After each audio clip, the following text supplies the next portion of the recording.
things happen, and if you'd like, we'll take a few questions. Yeah. Thank you, Mr. President. I appreciate it.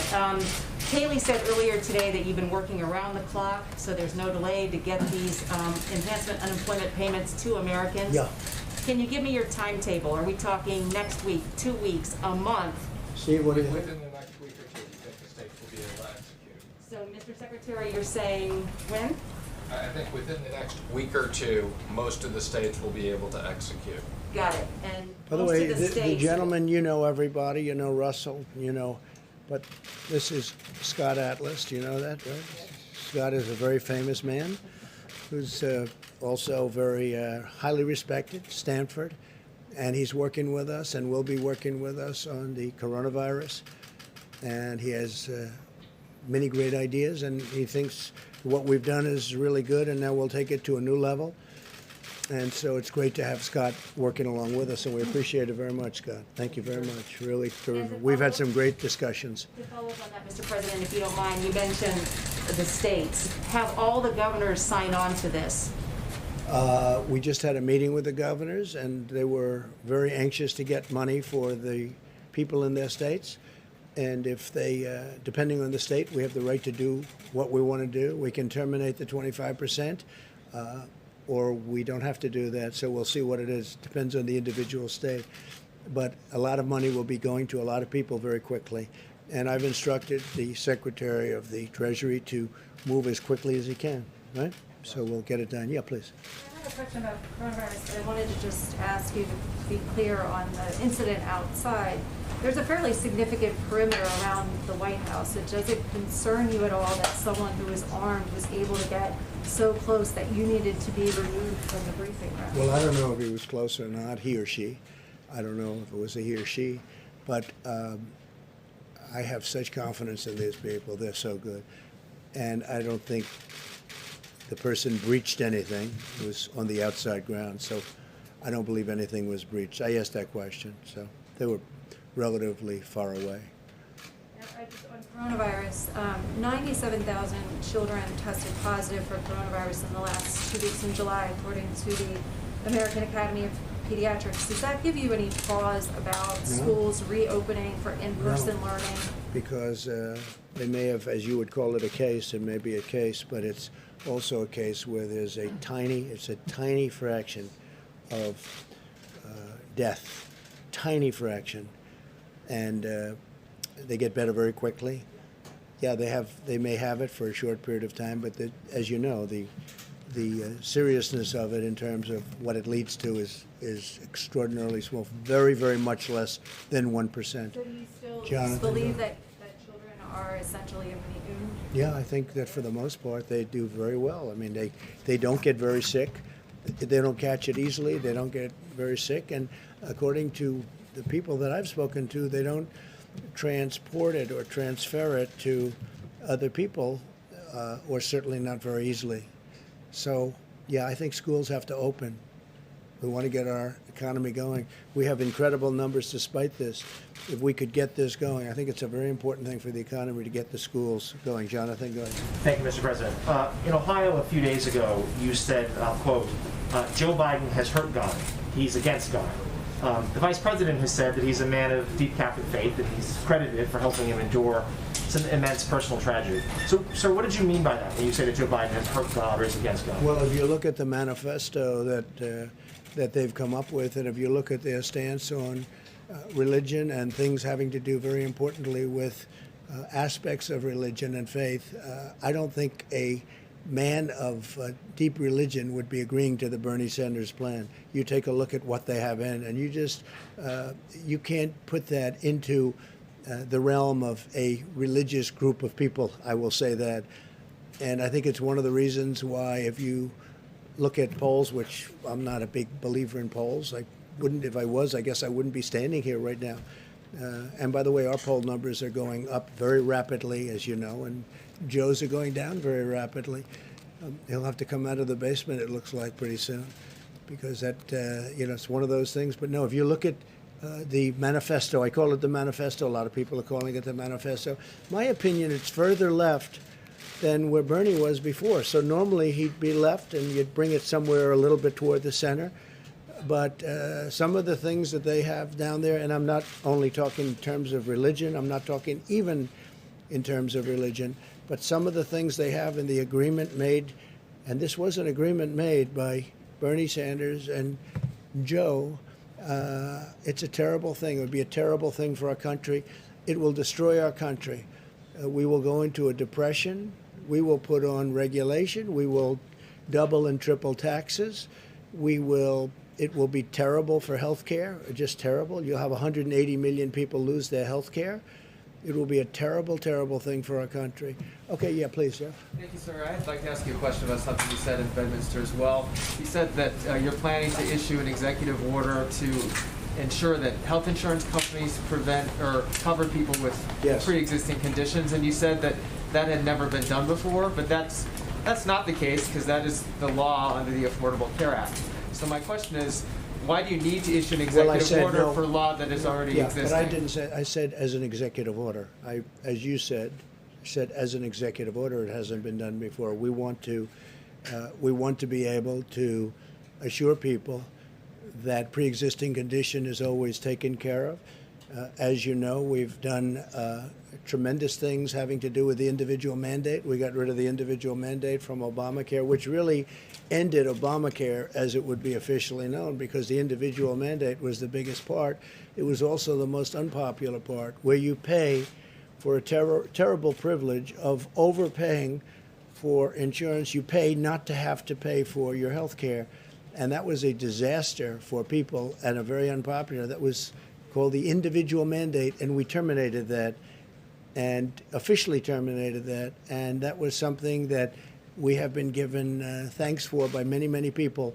But the individual mandate will always be with us. The individual mandate termination will always be. They can't start it up. In fact, I don't even believe, you'll have to tell me, I don't believe it's been challenged when we ended it.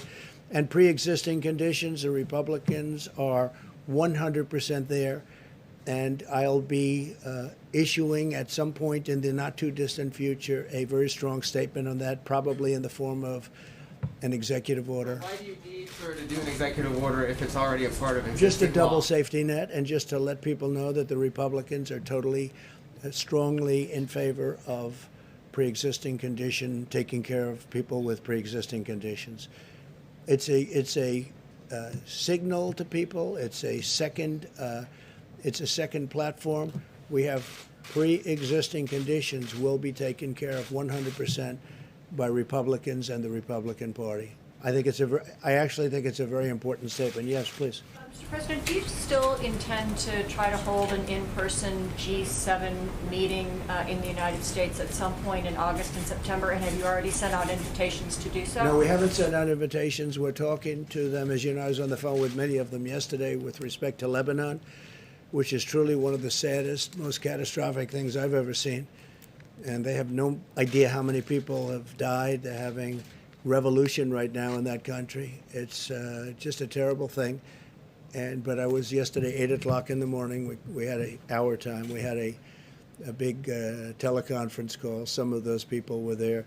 I'm much more inclined to do it sometime after the election. We were going to do it in September. They'd like to do it.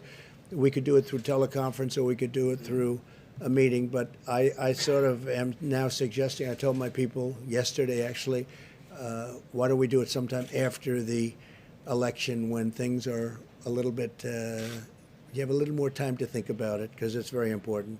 The G7 is very important. To that meeting? I don't know, but we have invited a number of people to the meeting. I certainly would invite him to the meeting. I think he's an important factor. But we will invite certain people that aren't in the G7. Some people have already accepted, but we're going to be doing it after the election. I think it's a better atmosphere to have a G7. I think it's a lot, I think it's just a better, calmer atmosphere to have a G7. Yeah, please. I wanted to ask Secretary Mnuchin, actually, have you spoken to any Democrats since Friday, or have they reached out to you at all about restarting negotiations? I've spoken to several Democrats. I have not spoken to Schumer and Pelosi since then. Do you expect, would you reach out at all to them to try and make some And I've said anytime they want to meet and they're willing to negotiate and have a new proposal, we're more than happy to meet. They're hurting people very badly. This would have been so easy for them to do. And I saw that Senator Schumer said today on a show, I don't know what show, but he said today on a show that we should meet, we should do something. But, you know, where has he been for, how many weeks have you been negotiating? Like 4? And they should do something. It would have been so much easier than doing it the way we did it. But we did something that's very important, and frankly, it's been well received, very well received. Go ahead, please. Thank you, Mr. President. You tweeted earlier today that you're considering Gettysburg as a venue for your speech for the RNC nomination acceptance. What's your thinking behind that as a possible location? Well, I think I've been to Gettysburg numerous times. It's a national park. It's a national historic site. It's incredible. You know, it's the history. It's incredible, actually, to me. It was a very important place and is a very important place in our country. So we're looking at that, and we're looking at the White House. The White House would be very much easier for Secret Service. You see what just went on here. They're all here. Just like you have your seats, they have their seats at the White House. So there wouldn't be any expense or any extraordinary expense. And the White House would be a lovely place to do it also. Least expensive place that you could do it would be at the White House. This is a government expense. And, look, I watch also with governments. I watch to make sure that we do what's right. But we're looking at Gettysburg and we're looking at the White House. And we have other sites too, but I think these would be 2 really beautiful sites. Jennifer? Would you envision having an audience for that speech? You could. You have plenty of room at both locations. I see John Roberts. John, you were outside. You said you heard shots fired before? 2 shots in rapid succession just after you took the podium. And they were shots, pretty much. It certainly You sounded definitely like know the difference. I know that. You know the difference. You thought they were shots, John? it definitely sounded like gunfire. I saw your report inside when I went inside. It's a good report, too. Thank you very much. Appreciate it. Jennifer, please. Can you give us an update on China? Do you think that your administration will respond to the sanctions that China announced this morning on American officials? Well, we've already responded in many different ways. We're talking a lot about China. We shouldn't have been talking about China. We did a phase 1 deal, and it was a wonderful deal, and all of a sudden it means very little in the overall import of things. They should have never allowed what happened to the world, including us. But this was released into Europe, and it was released into the U.S., and it was released all throughout the world, but it wasn't released into China. And we were doing numbers that just were incredible, and we hope to be able to do them perhaps even next year. I think we're going to have an incredible year next year, but that will never pay for the loss of life in our country and all over the world. So we view China differently than we did 8 months ago. Very much differently. Yes, please. Is there still any consideration of delisting Chinese companies? Is that an ongoing discussion? Delisting? Delisting Chinese companies? We never comment on specific things, but no, there's nothing in Could it still be on the particular. table? There's nothing specifically at the moment in time.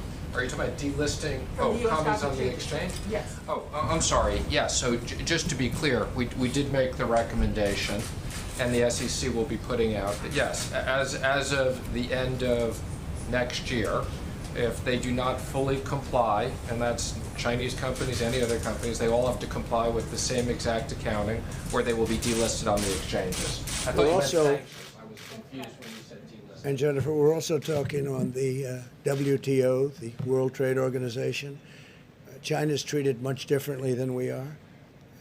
This should have been handled many years ago when it first happened, but they're treated as a nation that's developing. They're treated as what they call a developing nation, which gives them tremendous incentives and advantages over and above what the United States gets and over and above what other countries get also.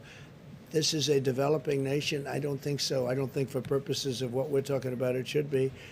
And we are putting in, and we've already put in a request that China should no longer be declared a developing nation and have advantages over the U.S. And I told them that a year ago, and I told them that 2 years ago, and we put it in very powerfully, that they should not have advantages over other countries, frankly, and sure, they're not going to have any more advantages over. This should have been done by numerous presidents a long time ago, because it gives them a tremendous boost over everybody else, and it's a very unfair situation. No, we are upset with China because of what they did. China was not good, and China will be, if you look at what's going to happen, whether it's Iran, Iran will make a deal with us in a month after the election's over if we win the election. But their greatest dream in the world is that Joe Biden wins, because they will own this country. China will own this country. North Korea will own this country. They will own our country. And they're all waiting to see the election. And if we have a win on November 3rd, we will have a deal with, in my opinion, Iran within 1 month. And I don't know that we want to have a deal with China, to be honest with you. So I'm saying to myself, gee, but China wants us to lose very badly. And you know who else is not happy with us winning? Russia. The phony people that tell the story, the fake news stories about Russia. It was just reported, the numbers. I raised $400 billion extra in NATO. You know that. It went from 130 to $400 billion. And that's a year in order to strengthen up NATO. Nobody says that. We became the biggest energy exporter. We are now, if you look at what we have, we're energy independent. So many different things. Our military is stronger than it ever was. We spent $2.5 trillion on our military. I exposed the terrible deal between Germany and Russia on the pipeline. Nobody even knew about the pipeline, Nord Stream 2. Nobody knew about it. Nobody talked about it. I said, what's this all about? So we protect Germany from Russia, and Germany pays Russia billions of dollars a year for energy, and it's a big portion of Germany's energy. If I was a person that was a German citizen, I would not be happy with that deal, because they're at a very big disadvantage. So, no, Russia would not be happy, and I can tell you that China would not be happy at all.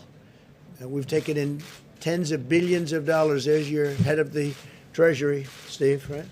We've taken in tens of billions of dollars from China. We never took 10 cents from China, never, not even 10 cents. And $28 billion we gave to our farmers because they were targeted by China. They were actually targeted. And we gave $28 billion compliments of China to our great farmers and ranchers because they were unfairly targeted by China in order to make a better deal with us. I said, we're not going to do that. We're going to, instead of making a better deal, we're going to tariff you at very high numbers, 25%, 10%, and actually numbers that could go up a lot. And we had a lot of money left over. After giving the $28 billion to the farmers and ranchers and some others, frankly, we had many, many billions of dollars left over, and we're still receiving that money. Even though we made the deal, we're still receiving that money. So if we win the election, we'll have deals with a lot of countries very fast. They're just waiting to see who wins because they are hoping that Joe Biden wins, Sleepy Joe. And if he wins, you know what's going to happen? China will own us. Our markets will crash. The 401ks will go down to practically nothing. Stocks will go down to practically nothing. Remember, stocks, these big companies, they're owned by millions of people that are carpenters and policemen and farmers and lots of other people. And they are the ones that benefit by having a good stock market, probably more than anybody else. But the 401ks, the stocks, the economy will be in a shambles. They want to raise taxes. They want to triple taxes.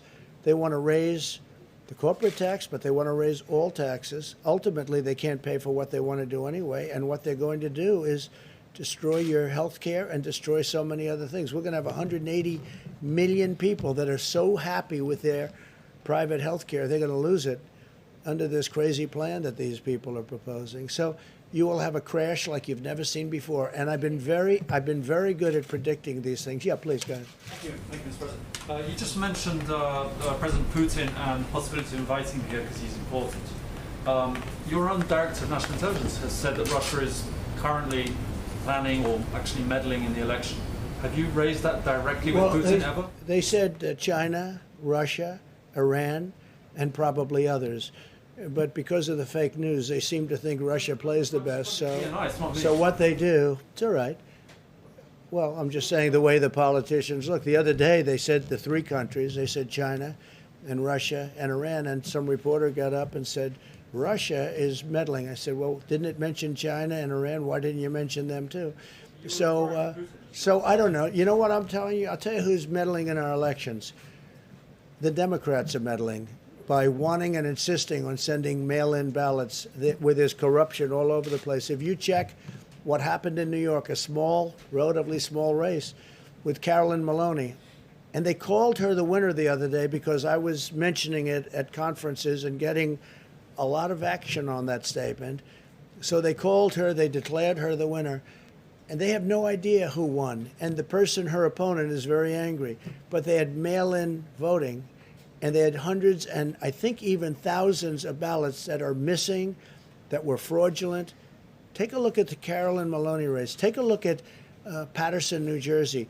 Take a look now at this one in Virginia, where they mailed out 500,000 applications, and they're going to people that aren't supposed to be getting an application. Yeah, please go ahead. Thank you, sir. Secretary Pompeo is heading to Europe again Right. this week. Do you have any updates on when the travel restrictions with the EU are going to be lifted? It seems strange we're offering exemptions for professional athletes, but not the K-1 visa holders, the so-called. Well, we try and do the best we can. You have big sporting events, and that's good for our economy, that's good for us, and they do talk about certain exemptions, and they make sure everyone's perfectly tested and everyone comes in at 100%. But, you know, we do make certain accommodations because you do have star athletes, and that means a good thing for the country. That's economic development, et cetera. But we are working very closely with Europe and with other countries to see what's the best timing. Don't forget, I was the one that turned Europe off because they really they led the way. They led it much more so than we did. We were months following them. And in terms of they got hit earlier than we did, quite a bit earlier than we did. So I put the restrictions on Europe. I put the restrictions on China, which was a great thing to do. In retrospect, we're getting, I mean, that was a very important day. Dr. Fauci said that was one of the most important days. And a lot of people didn't want me to do it, but we first put a ban on anybody from China coming in, and then we put a ban on Europe coming in. But we're working very closely with Europe to see when that will all come off. Yeah, please. If 160,000 people had died on President Obama's watch, do you think you would have called for his resignation? No, I wouldn't have done that. I think it's been amazing what we've been able to do. If we didn't close up our country, we would have had 1.5 or 2 million people already dead. We've called it right. Now we don't have to close it. We understand the disease. Nobody understood it because nobody's ever seen anything like this. The closest thing is in 1917, they say, right? The great pandemic certainly was a terrible thing where they lost anywhere from 50 to 100 million people. Probably ended the Second World War. All the soldiers were sick. That was a terrible situation, and this is highly contagious. This one is highly, highly contagious. No, if I would have listened to a lot of people, we would have kept it open. And by the way, we keep it open now, all the way. We keep it open. But we would have kept it open, and you could be up to 1.5 million or 2 million people right now. 1.5 to 2 million people. Our people have done a fantastic job. Our consultants and our doctors, you know, and with disagreements and with a lot of things happening. What we've done with ventilators has been amazing. What we've done with medical equipment has been incredible. We've supplied the governors. Nobody, not one person in this country that needed a ventilator didn't get it. And you know, at the beginning, there was a big shortage of ventilators. Nobody had stockpiles or anything comparable to what you had to have. So we would have lost, if you think about it, you had mentioned 160,000 people. Multiply that times 10 right now. I think it would have been unsustainable and unacceptable. But that's what would have happened had we kept it open. So, no, I think we're a very large country. We are one person. I said all the time, a lot of people like to leave that out. One person is too many. It should have never happened. But they've done really an extraordinary job. They'll never be given the credit, and I'm not talking about me. The people that have worked on this so hard will never be given the credit, but they've done an extraordinary job with a very large, diverse country. Really an extraordinary job. And a lot of the governors who, as you know, they sort of do the micro in their states, and they go up, and I think I can tell you that a lot of the governors have done an extraordinary job too. Yeah, please go ahead. Thank you. Did you ask the U.S. ambassador in Brazil to focus his efforts in eliminating ethanol tariffs in Brazil? You have to, you can't, yeah. You asked the ambassador in Brazil to focus his efforts to eliminate ethanol tariffs in Brazil? We haven't really discussed that too much, but at some point we probably will be. And we don't want people tariffing us, and if they tariff us, although I must tell you I have a very good relationship with President Bolsonaro. He's great. And I hear he's doing well. He's recovered from having COVID-19, as they say, and that's great, and send him my regards. I think that as far as Brazil is concerned, if they do tariffs, we have to have an equalization of tariffs, and we are going to be presenting something having to do with tariffs and fairness and tariffs, because we have many countries for many years that have been charging us tariffs to do business, and we don't charge them. And it's called reciprocity. It's called reciprocal tariffs. And you may be seeing something on that very soon. Did you have one, OAN? Brazil on coronavirus, Mr. President. OAN, please. Thank you, Mr. President. First of all, thank you for coming back to finish the briefing. Thank you very much. After the scuffle. So I have an opinion question for you. Okay. Joe Biden is set to announce his running mate at any time now. We expect him to announce her. Many of your supporters feel that the reason that Obama's former NSA, Susan Rice, is at the top of Biden's list is that she can best cover up a lot of the Obamagate surveillance crimes that had taken place during your campaign. What are your thoughts? What is your opinion? Do you subscribe to that line of thought? How do you feel about it? Well, look, the Obama campaign spied on our campaign, and they've been caught, all right? And now let's see what happens to them. But they have been caught. They've been caught red-handed. It's probably treason. It's a horrible thing they did. It probably never happened before. At least nobody got caught doing it. But they used the intelligence agencies of our country to spy on my campaign, and they have been caught. And there are a lot of people involved. I don't want to say how much she's involved. Frankly, if he chooses her, that's fine, but that's a potential liability. We'll see. But President Obama knew about it. Joe Biden knew about it. Comey knew about it. Brennan, Clapper, the whole group, they all knew about it. Lisa Page and her lover Strzok, they all knew about it. And we have it documented. We have it in texts. We have it in all sorts of forms. They knew about it. It was a terrible thing. Should have never happened and should never be allowed to happen again to a president. This should never happen again. This was a setup like we've never seen. I think it's the political crime of the century. And they've been caught. So let's see what happens to them all. Thank you very much. Thank you. Thank you.